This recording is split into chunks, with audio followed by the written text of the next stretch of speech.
السلام علیکم۔ پیغام اسلام اردو یوٹیوب چینل میں آپ دوستوں کو خوش آمدید۔ ایک نئی ویڈیو لے کر آپ دوستوں کی خدمت میں حاضر ہیں۔ دوستو، آج کی ویڈیو میں روزہ داروں کے بارے میں ہے۔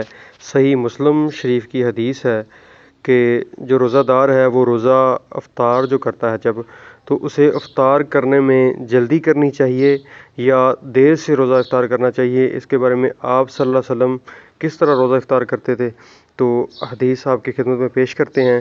صحیح مسلم شریف کی حدیث ہے۔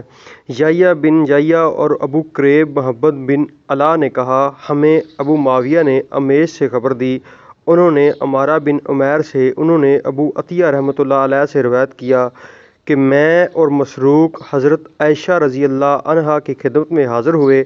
ہم نے پوچھا، ام المومنین حضرت محمد صلی اللہ علیہ وسلم کے صحابہ میں سے دو آدمی ہیں، ان میں سے ایک بہت جلدی افطاری کرتا ہے اور جلد نماز پڑھتا ہے، اور دوسرا اس کی نسبت قدر تاخیر سے افطار کرتا ہے اور تاخیر سے نماز پڑھتا ہے۔ انہوں نے پوچھا، ان دونوں میں سے کون جلد روزہ کھولتا ہے اور جلد نماز پڑھتا ہے؟ کہا، ہم نے جواب دیا، عبداللہ رضی اللہ عنہ یعنی ابن مسعود۔